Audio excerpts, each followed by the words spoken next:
Hello everyone and welcome to another episode of the Age Group Triathlon podcast. In this week's episode, I'm going to be looking at how to structure triathlon training. So this is a really big subject. I'm not going to go into the weeds sort of too much because we could be here all day. But essentially, I want to help you go from knowing that you need to do some swimming, some cycling and some running into being able to create not just a plan from week to week, but also month to month and see how you develop your training over the weeks and the months as you get closer to race day, how your training should look, and generally help you set up the right sessions that you should be doing. To start with, I want to look at defining periodization. Now, this is a word that you may have come across in your reading or videos that you've watched, which essentially is talking about the different kinds of training and the different volumes and intensities of training that you do throughout the year. To get started with periodization, we need to be able to look at the biggest goal or goals that we have in a year. To keep this example simple, I'm just going to have somebody who is taking on one race, okay?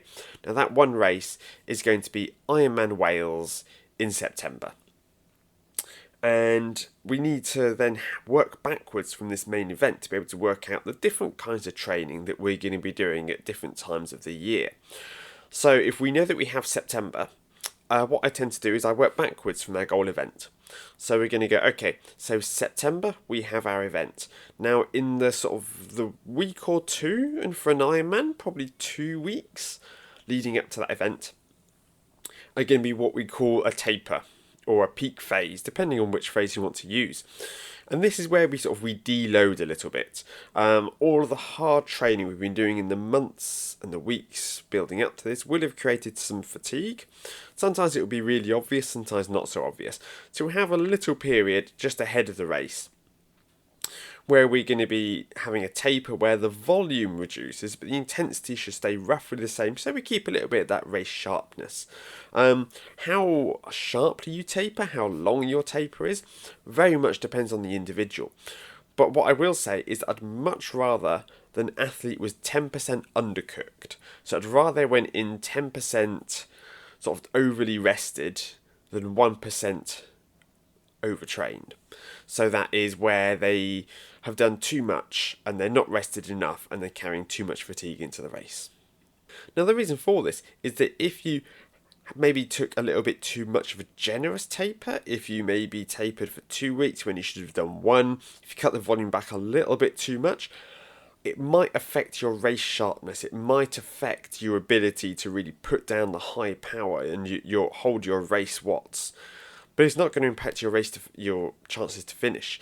In fact, if anything, it's probably going to increase your chances of finishing, especially over a longer event like an Ironman or a 70.3, because you're not carrying as much fatigue. Now, if you are doing a shorter race, it could be argued, especially if you're gunning for a PB, it could be said, actually maybe that might swing the other way around a little bit. But being too rested is probably worse than not having quite that spring and that bounce in your legs. But again, you're a grown up, you can decide this for yourself.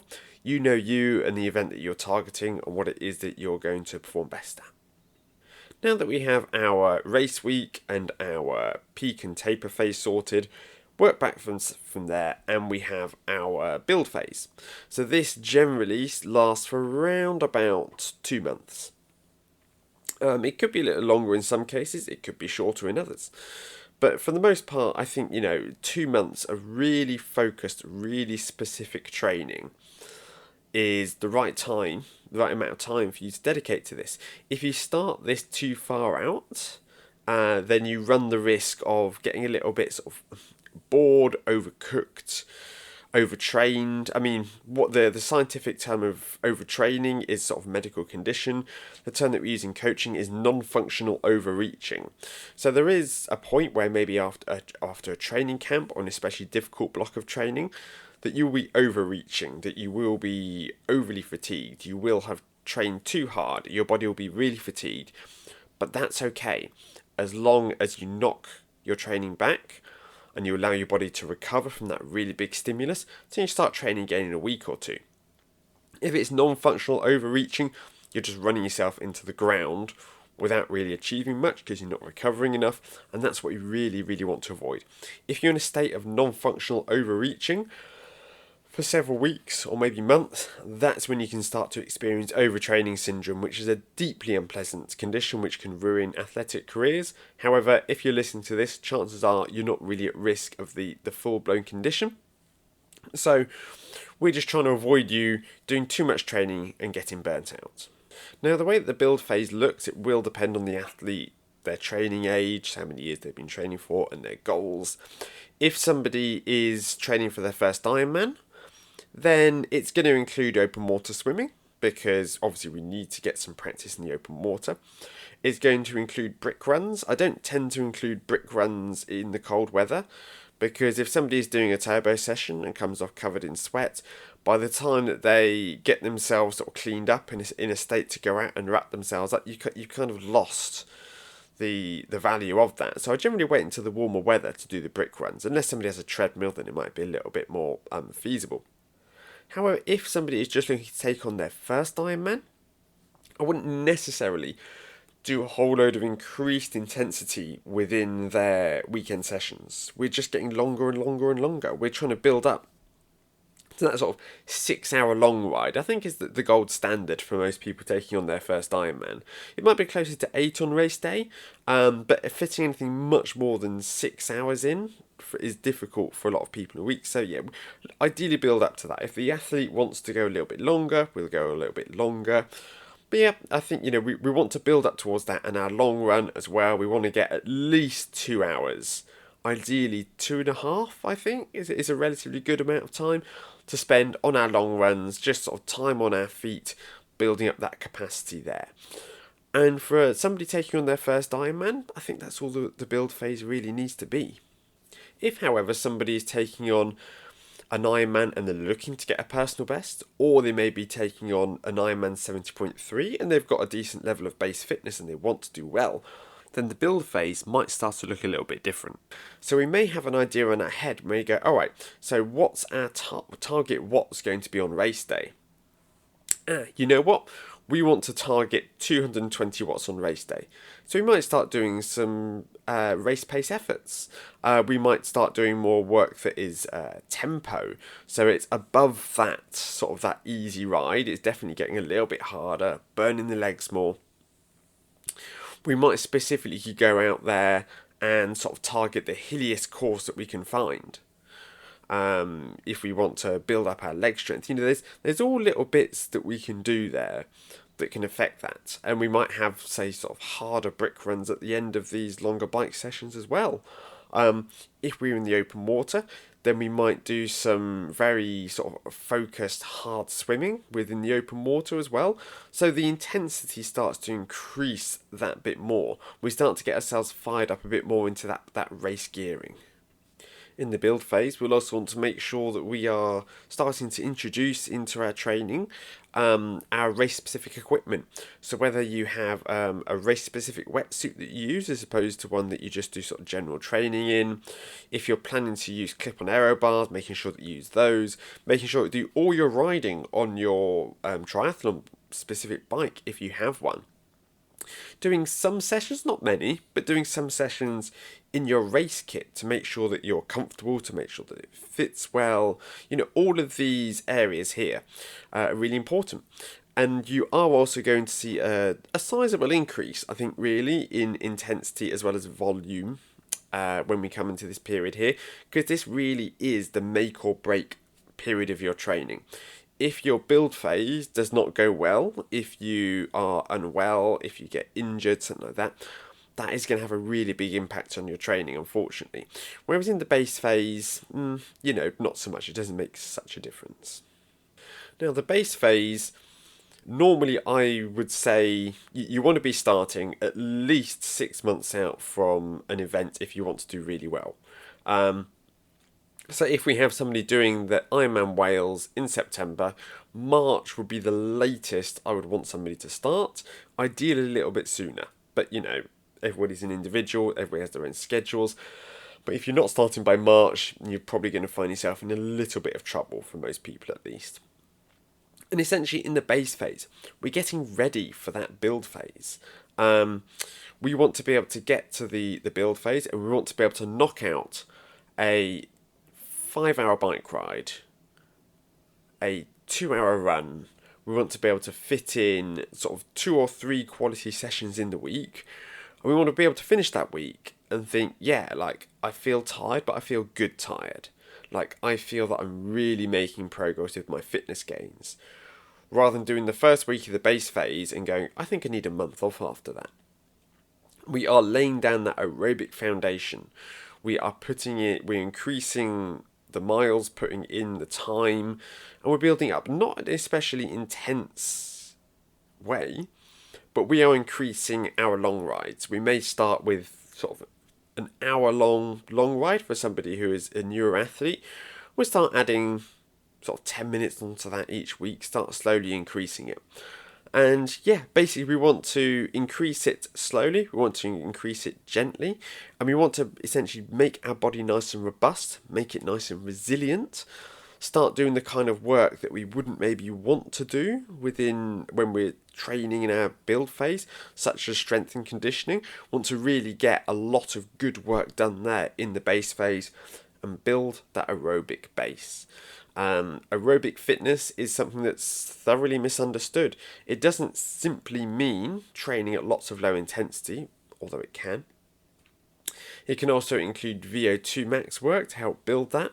Essentially what we want to do is we want to make sure that we're getting our heart and our lungs better at absorbing, inhaling oxygen and getting it to the muscles where we can turn it into energy. The better our body is at this, the longer that we can train and race at before we start to feel tired. So as an example of what a week in the base phase might look like, we might say, okay, let's take a rest day on a Monday. And on a Tuesday we could have an intensity session, which could be VO2 max or something maybe a bit sprintier even. When we're a long way out from our races, our training doesn't need to really reflect the race conditions too closely. But something that's got a good chunk of intensity there. And then we might have an easy session the next day, might have a strength session on the Wednesday, another easy session on the Thursday, another strength on the Friday, and then we have our longer bike and our longer run on the weekend.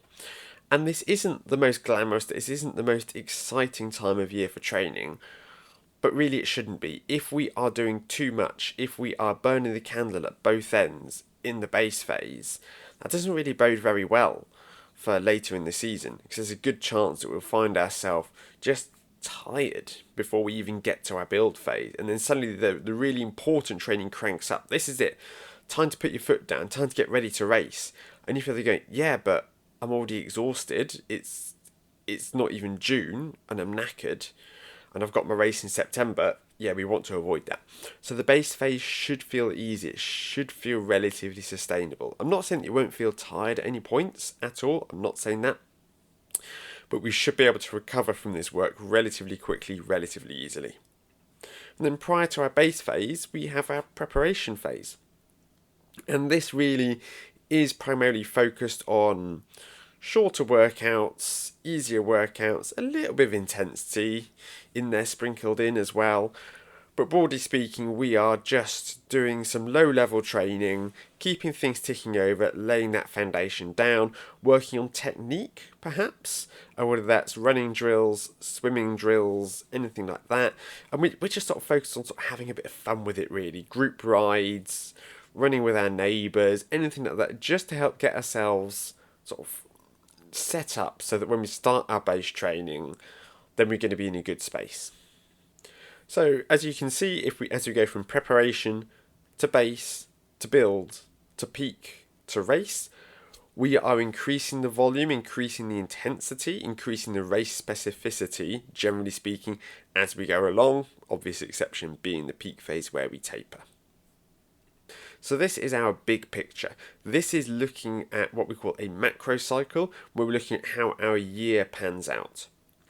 If you have 2 big races that you want to do in a year, so say somebody wants to do a half marathon in February and then start preparing for Ironman Wales, that's when things become a little bit more tricky, and that's a bit too specific for me to get into at the moment. However, in the broadest terms, That is what we call a macro cycle. What we're going to look at now is something called a mesocycle, which is how each month of training is going to look. Generally speaking, within a month, I will give somebody 3 weeks of increasing stimulus with training, no matter which time of year it is, well, except unless it's taper. 3 weeks of increasing intensity, increasing volume, and then you have an easy week after that. Now, I can already see that some of you go, oh, an easy week, why would you take an easy week when you could get more training in, when you could be improving? Chances are, if you're thinking that, you probably haven't been in the triathlon game that long, because most athletes out there will take an easy week in their training because quite simply they need it. Now, when we're training, we are breaking our body down. We are hurting our body, knowing that when we go to sleep at night, when we rest, that our body will start to repair, our body will start to adapt to that exercise. If your body doesn't have the chance to adapt to the exercise, all you're doing is damaging it, you're wearing it down for no gain. Now, the adaptations that we get when we go to sleep, when hopefully our body has enough protein and carbohydrate in it to start that adaptation process, that is good, that will help. But what our body really needs is some proper downtime. And so that is what we call a recovery week. Now, within that recovery week, we're still training, but we're taking a definite step down in volume and intensity. There might be some intensity in there, but it's not going to be a real kind of Hail Mary, blow the doors off session. Just maybe something to keep the blood pumping a little bit. But we're stepping down to allow ourselves sort of to come up for air a little bit. We work really hard, we've worn ourselves down, and we're coming up, we're recovering, and so that by the end of that recovery week, we're feeling really good. We're itching to get stuck into next sort of month's training, next week's training. We're feeling inspired. If you don't take a recovery week, you could get away with it, certainly. For the first definite sort of 2 months, maybe 3 months, maybe more. In fact, some people might even be able to make their way through a year of training without really taking a sort of a structured recovery week, without structuring their weeks like that. But that is really going to impact their ability to still be enjoying the sport in 5 years' time. However, I don't do this with all of my clients. You may think, well, that doesn't make sense, you just told us how important it is. Well, the reason I don't do it with all of my clients is because a lot of my clients are very busy people. Lawyers, executives, people who might need to drop everything to go to do an overseas trip, or may find themselves just absolutely bombarded with work one week and barely able to leave their desk. They get home and they're sat in their home office and they're just doing everything they can to get this really big project that it just needs to happen, it just needs to get done. And as a result of this, I know that their training is going to be heavily disrupted throughout the sort of the months and years that we're working together. And what I don't want to do is I don't want to give somebody a rest week and then they find themselves completely snowed under with work the next week. Because there's a chance that, once every month or so, there is going to be some travel, there is going to be a trip, there is going to be a really busy part. Now, the result of this is that our recovery week almost self-selects itself just due to necessity. Now, if we have a really good block of training and we're training for 4, 5, 6, 7 weeks without any real interruptions, then I might be asking them, look, how do you feel? Do you think we need to knock things back a bit next week? But more often than not, a lot of them realise that, we need to make hay while the sun shines. I want to get this work in now, because they know that the chances of them being pulled off on a work trip for 2 weeks where they've got very little chance to train are quite high, and they just want to keep going. And that's why sometimes you just need to be flexible. So if we now have an idea of how each month should sort of look, you can do 3 weeks on, 1 week off. Some people like to do 2 weeks on, 1 week off, especially sort of masters athletes who don't recover quite as well. It's completely up to you. But we now need to look at how training on a weekly basis works, which is probably where you need to make most of your biggest decisions. It's all very good thinking, right, okay, this is how many hours I'm going to train this week, and I need to have an easy week. But what those sessions actually look like, how that individual week is structured, is probably more important. So the first thing I look at when I'm writing a week are the absolute non-negotiables. These are the sessions that simply can't be moved. So it could be that you always attend a club swim on a Monday evening. It could be that you always go out on a group ride, or you train with others on a Sunday, and that session has to happen then. And those are the blocks that I put in first. Those are the workouts. Those are the absolute non-negotiables. After that, I'll look at the high intensity sessions. So we go, okay, so which sports do we want to focus on high intensity sessions for this week? And what kind of high intensity work do we want to do? Now, when it comes to high intensity work, we have sort of tempo, sweet spot, threshold, those kinds of intervals. They're going to improve muscular endurance, which is really important in triathlon, especially on the bike. And then we also have intervals which are VO2 max, anaerobic endurance, sprints, which are also very important, but from a different sort of reason. So I will look back at the previous week's training and go, what is it we've been training recently? What is it that we haven't touched maybe for a month or two?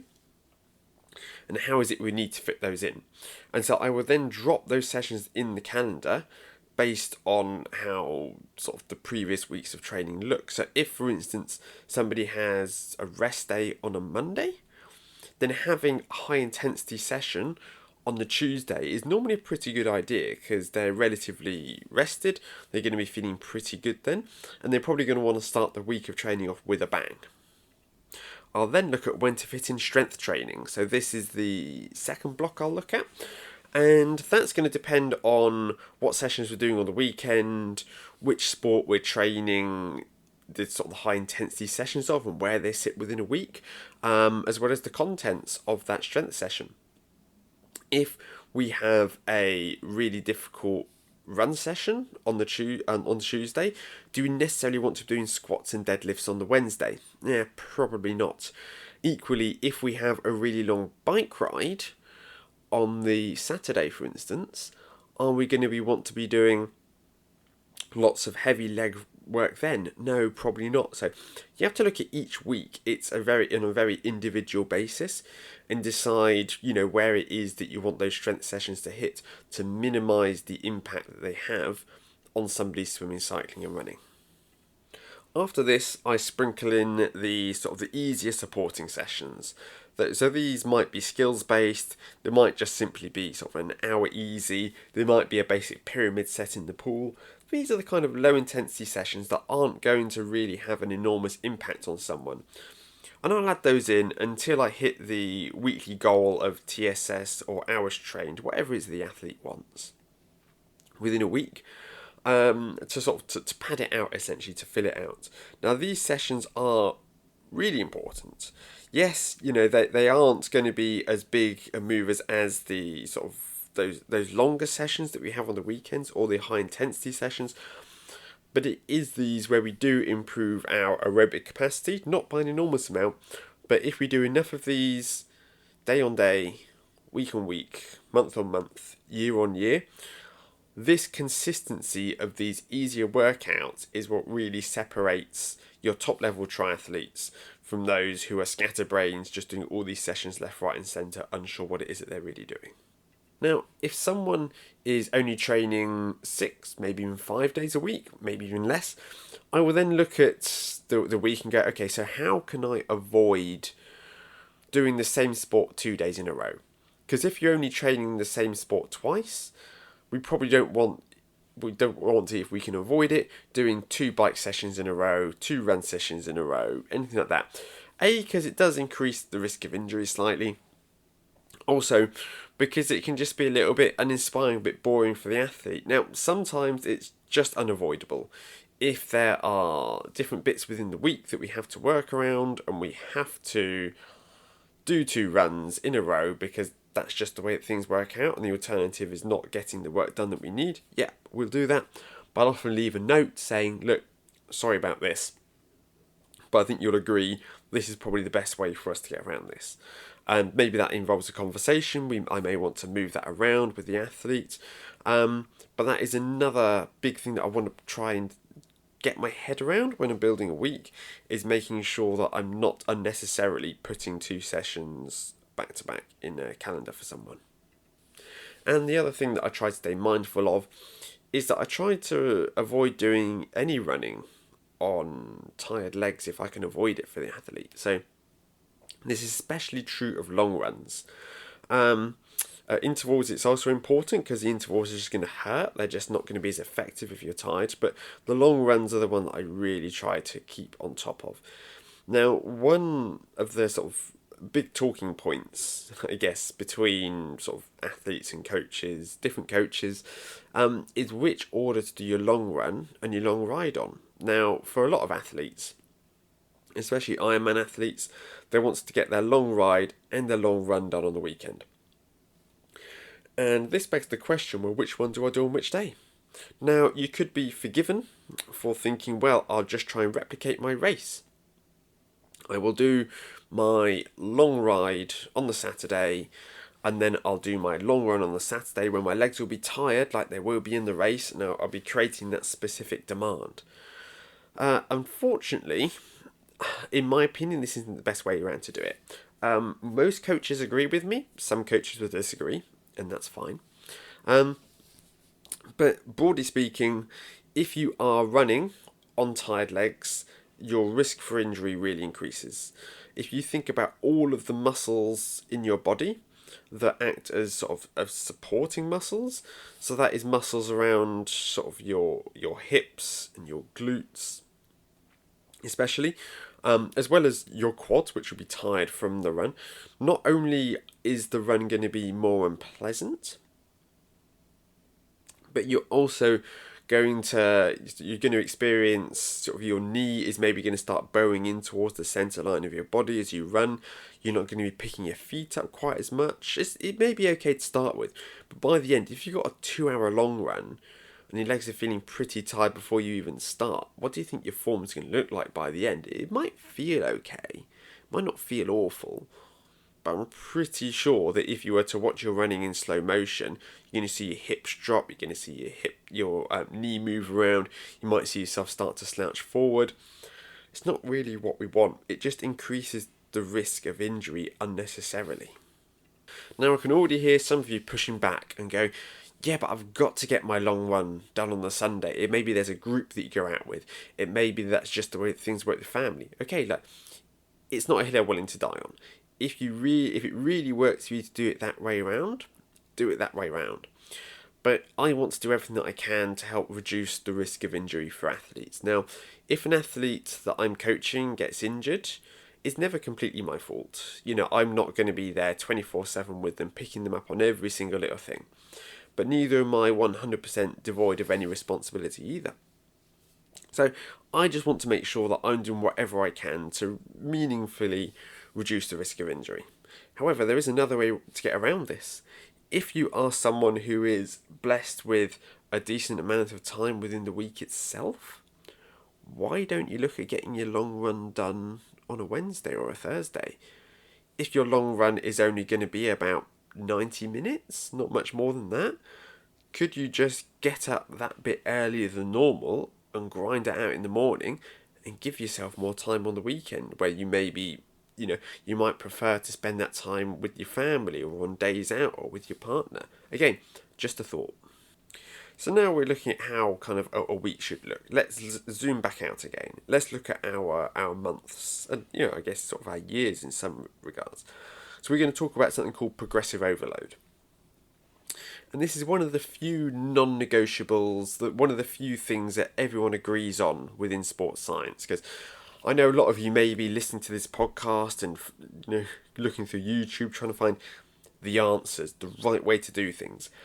But there's so much discussion around the best way to train that you're never going to find the right way to do things. It's about finding what works for you. However, the idea of progressive overload is one that just about everybody agrees on. And this is that if you want to get faster, you're going to have to push your body longer and harder week on week if you want to see gains. Now, this can be where a lot of people fall down because they get themselves into a routine. Some people love a routine. and they go, right, well, I'm going to do my park run on Saturday morning, and then I'm going to do my 20-mile loop on the bike on the Sunday, and that is my training. That's my training routine. And they will see some really, notable gains in their fitness by following that routine for a time. But there will come a point where they just stop seeing the benefits of it. Now, they might start getting a bit faster with their park run and with their 20-mile ride. But there will come a point where they hit what's called a plateau, where they're no longer improving. And the way that we avoid these plateaus is that we're constantly increasing the volume and the intensity within a week. Not necessarily both at the same time. It may be that you have discovered over the years that you can either increase volume or you can increase intensity, but you can't do both without burning out. But if we're not pushing ourselves harder, if we're not pushing ourselves forward, if we are just in a comfortable routine, then our ability to grow and to develop as an athlete is going to be really blunted.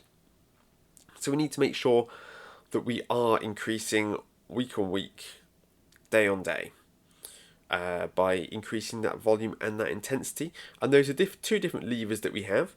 I would never try to increase both of those within the same workout.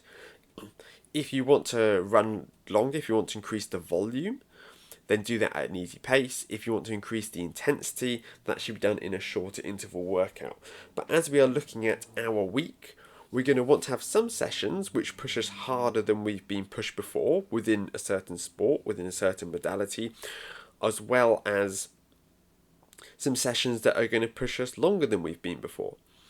And getting that balance right is one of the really tricky bits, and it's the reason that I have a job, is because it's very difficult to get that balance right, to make sure that you are improving without burning out. Now, we talked about the importance of recovery weeks, and yes, I agree that this does fly in the face a little bit of progressive overload, which is why, generally speaking, I will stop the progressive overload during a recovery week. Again, it always depends on the athlete, always depends on the circumstance.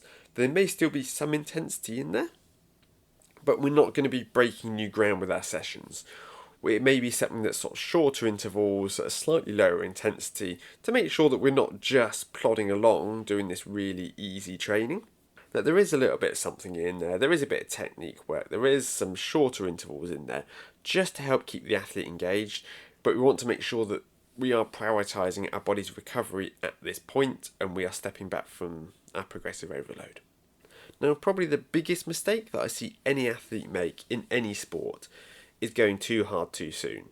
It may be that someone's always had a difficult relationship with exercise and sport, and that they've finally found something they find really enjoyable. And they find that the harder they run, the more effort they put in, the more time they put in, the faster they get. So they get even harder, even faster, and they push, and either they get sort of burnt out, or more likely they get injured. And so they're adhering to the principle of the progressive overload, but they are just going in too hard, too soon, too fast. And unfortunately, yes, it will quite often result in injury because the body just isn't strong enough. It just isn't ready for that kind of input just yet. You may say, oh, but I've been doing strength sessions. How is it that I'm still getting injured? Well, strength training doesn't prevent injuries. It reduces your chance of injuries. But if you're training like an idiot, then no amount of strength training is going to be able to save you, I'm afraid. You do just need to take a breath, okay? And either, if you're worried about this, work with a coach such as myself, find a plan, something that will help you ease into things a bit better. Because what's more important than how fast you'll be able to run next week is how fast you'll be able to run in 10 years. Now, where progressive overload can get a bit tricky is with our longer sessions on the weekend. And this is going to vary a lot depending on the athlete's experience level and the athlete's goals, their race that they're doing. Now, you, generally speaking, at the start of the season, you're going to want to increase somebody's long ride and long run each week. Now, I normally go for about 5 minutes extra running per week and 10 minutes extra on the bike. The reason for this is that we're still increasing our volume, but we're minimising the risk of injury that can come with big jumps. With running, the injuries you can get can definitely be sort of knee and ankle related. On the bike, it can be much more about your lower back and maybe your knees as well. Again, these injuries pop up just because we are asking too much of our body too soon.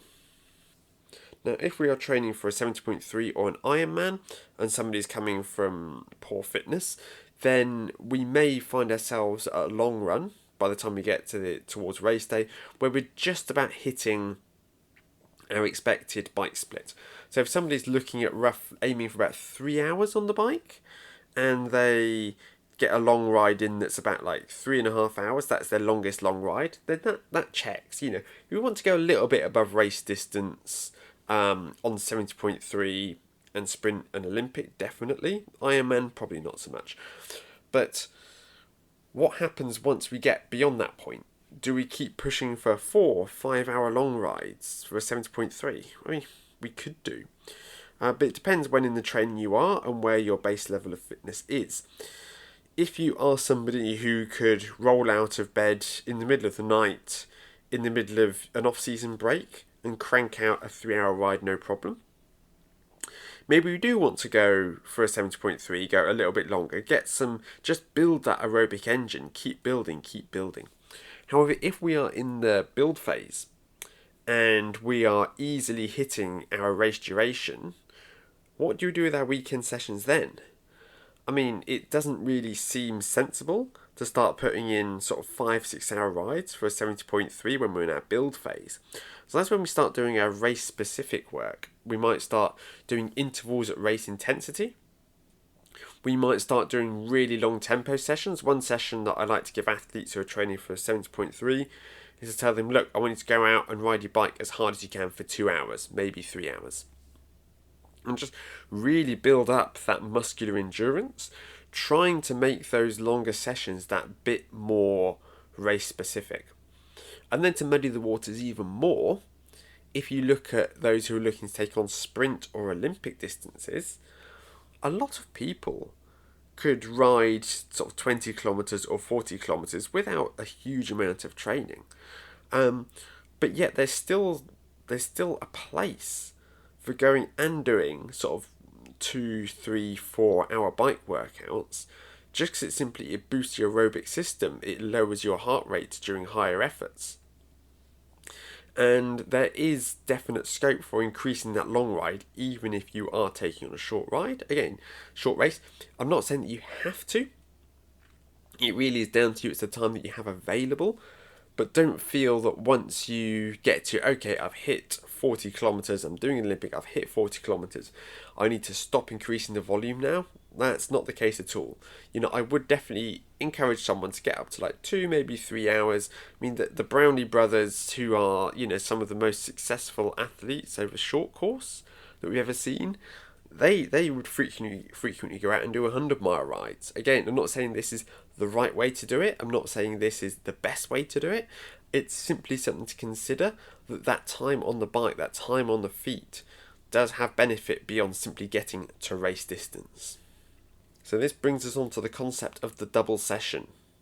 Now, this is something that is not essential in triathlon, despite what some people may tell you. The idea is that you are doing 2 workouts in one day. Generally speaking, I would consider this to be not to include brick sessions where you're doing a bike followed by a run, because that run may be very short. It's probably not a full session itself. But I'm talking about people who may want to run on Monday morning and then do a swim in the evening as well. The idea where you are really doubling down on your training by including sessions both during the morning and in the evening, or potentially 2 sessions in the morning if that's how you work. And the idea is, do I need to do those? When is the right time to do those? What kind of sports do I need to do? It is a tricky subject. So the first thing I check for before I start prescribing people double sessions is, do they want double sessions? It really does go from triathlon being something that takes up an hour, 90 minutes of your day, to being something that can end up almost sort of dominating each day. For some athletes, they're like, absolutely no problem, I'm really about it, I'm really up for it, I really want to go. For some people who are busy professionals, who are a bit older, they go, no, there's no way, like a max an hour in a weekday is all I can fit in. And that's okay. However, if you have the time and you have the willpower to do a double session, should you do one? Well, it depends on how fit you are. It depends on where you are within your triathlon journey. If we are slowly building our volume week on week, we may be doing it by training stress score, we may be doing it by hours in a week. There will come a point where I simply can't fit more into the week without doing a double session. If we want to be able to follow all of the main principles of what good training should look like, if we don't want to go increasing our long ride or our long run volume by too much too soon, if we're already where we want to be with those longer sessions, then if I want to ensure that we are following that progressive overload, then I might turn around and go, okay, it's time for double sessions. This is when we need to do this. I will normally only do this as we get closer to race season. Again, I don't work with professional athletes. If I work with professional athletes, if I work with people who were at a sort of extremely high level, then it might be to do double sessions all year round because that's just what they're used to. That's what they do. Training is their life. But I work with real people who work real lives. Not saying that professional triathletes don't have real lives, but their life is triathlon. Triathlon isn't something they do in their spare time to fit around their job. Triathlon is their job, and they need to make sure their training reflects that. So if we do decide that we're going to do double sessions, first thing you need to decide is, well, which sports are we going to include? And which sports are the most sort of complementary to each other? Now, you're never going to be able to hit this every single day of every single week. But you really want to avoid, for a start, training the same sport twice in one day. You may see some people on Instagram and YouTube I'm doing a double threshold run day. Yeah, that's not a good idea for triathletes, generally speaking, unless you're at a really high level. They're just posting that for internet clout and to get a load of likes and to get people like you to think, maybe I should start doing that as well. So you subscribe to their channel because you're impressed by it. Honestly, it's not a very good idea to do, especially 2 really high intensity days at the same sport. The second session is always going to be of lower quality, and you're going to increase your risk of injury by doing that. Sorry to keep coming back to the injury risk thing. A lot of you may think that I'm really paranoid, but it is a really important part of triathlon. Chances are that most of you out there will have experienced some kind of injury and know just how hard it can be to recover from that. And I just want to make sensible decisions to make sure that we minimise the risk of that as much as we can. Given the choice, I would also avoid dual bike and run days if possible. If I'm only giving an athlete 2 double days in a week, I will probably want to try and include a swim and a run or a swim and a bike, just so we're giving our legs a little bit of a break. Same actually with strength. If we are going to be doing a strength session in the morning, if they say, I really need to get that strength done in the morning, then I'm probably not going to give them a run or a bike in the evening. I might give them an easy turbo, like 30-40 minute turbo session in the evening perhaps. But again, I just want to try to reduce the chance of us enduring any unnecessarily sort of pain or tightness, anything that's going to affect our form in that evening session based on the weights that we lifted in the morning. So I'm not going to say don't do double days. There's definitely a time and a place for them, but if you're going to do them, make sure that you're not doing them at the wrong time of year for the wrong reasons just because you feel that you should. It's generally something I say for getting closer to race day, when we're getting towards the end of the base phase into that build phase, or an athlete is already working at a very high level. Because what I really want to avoid is triathlon starting to feel like a second job. It should be something that enhances your life. It should be something that makes you more productive, makes you feel good, rather than something that feels like a ball and chain around your ankle. Now finally, I am going to look into different training methodologies. Now this is really big picture stuff. This is zooming out from the days, from the weeks, from the months, maybe even zooming out from the years.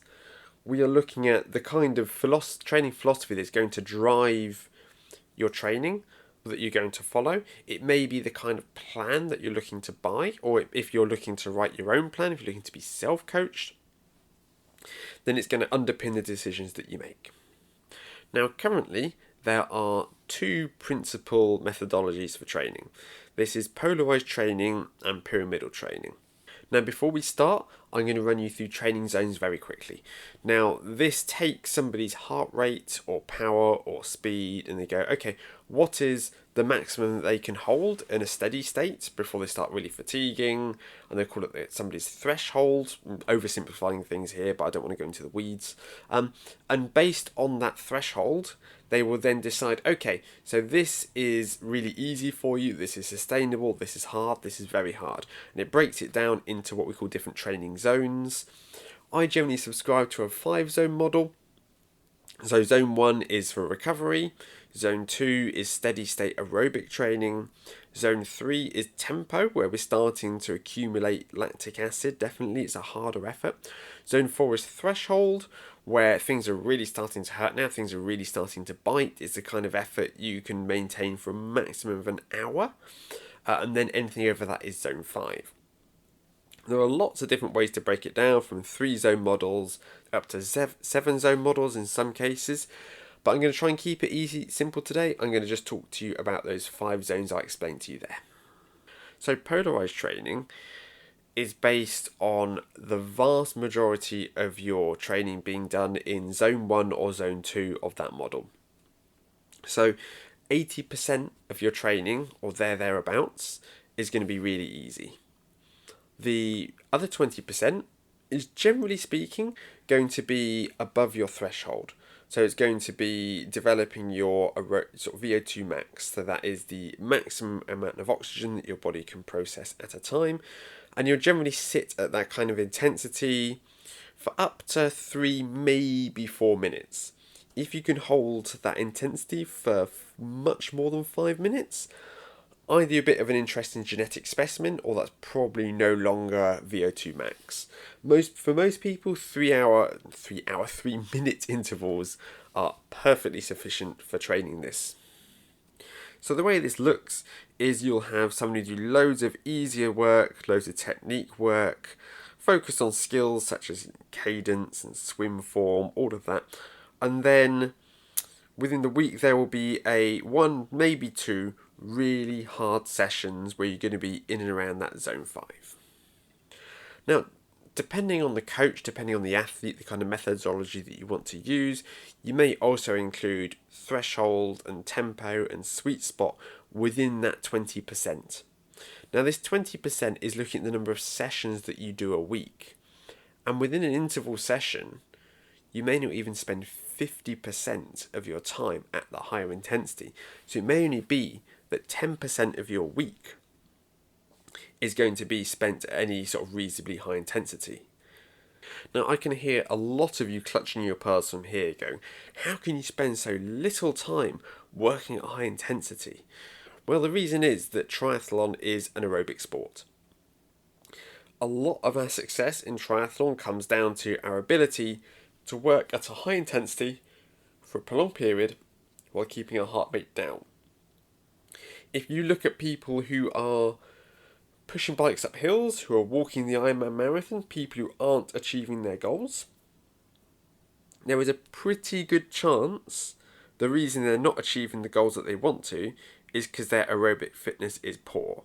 What started out feeling really easy got progressively harder because their body just couldn't keep up with the demands of racing. And if we look at some top-notch professional athletes who are running sub-3-hour marathons at the Ironman World Championships, they are going to be in their zone 2. They could probably be closer to sort of 2:15, 2:20, I think, a lot of those athletes, if they went and did a straight marathon. But they're there around the kind of 2:40, 2:50, 3 hours, again, it depends on the athlete, mark. And that's relatively easy, that's relatively sustainable for them, because they have trained their body to be able to work at a low intensity for a really prolonged period. The difference is that their easy pace is 4 minutes per kilometre, whereas our easy pace might be close to 6 or 7 minutes per kilometre. Now, it can be really hard to let go of battering yourself at every given opportunity. I know that because that's how I started training. It's how a lot of people started training. But this is where sort of the club training model does fall down for me, is that if you look at sort of having 2 run sessions in a week and a swim session, those are normally going to be relatively high intensity sessions, because people are going to want to go to those sessions and they want to feel like they got their money's worth, they got a good workout. And then there may be a group ride on the Sunday, and it inevitably turns into a little bit of a race towards the end. Maybe it wouldn't even take that long to turn into a bit of a race, as people want to be the first to the top of each hill. They want to have a little bit of a sprint for the town sign. They want to try and shed some of the slower riders. And people can end up all the time in this high intensity zone. And if you are training for a sprint triathlon or Olympic triathlon, and that's what you enjoy, and that's good fun, hey, you know what? You do you. That's fine. If you're training for an Ironman, that kind of training isn't really going to prepare you very well. You might have a great first 3 or 4 hours of your day, but the second half of the bike and all of the run is going to really suck if you don't spend enough time doing that easy zone 2 training. So I do think there is a lot of value in doing that. And there's an athlete who I'm hoping to have on the podcast in the next couple of weeks, who, when I first sort of started setting him sessions, and I sort of set him more of his zone 2 work, he was more than a little bit, unsure, but he thought, hey, I'm paying him. I want to make sure that I am, taking him at his word, or I'm going to trust the process. And it was only when he actually got to his race and he realised, hang on a minute, I'm still feeling really good towards the end of this race, as I did at the start. This training really does work. But for those of you who may still struggle with this idea, pyramidal training might be more up your street. Now, this is still spending a lot of time in zone 2, but we're also spending a lot of time in zone 3 and zone 4, and a bit of time in zone 5. So the idea is, if you think of it like a pyramid, the base is that zone 1, zone 2, then you get higher up, that becomes zone 3, zone 4, and at the peak, we're not spending much time at zone 5. Now, there is a lot of debate as to which one is better, but as I've already said in this episode, there is really no right or wrong with these. It is a matter of what it is that's right for you. And some people respond really well to polarised training. They really respond well to that VO2 max work. Other people have tried it and they've just seen their fitness slide off a cliff. And for them, pyramidal training would be much more up their street. Now, I have to say, I really think it would be very difficult to find yourself in a place where neither of these would be right for you. It may be that if someone is incredibly low on time, as in they can only do 2 or 3 sessions a week, that maybe going for a week or 2 without doing any intensity at all probably isn't the right idea.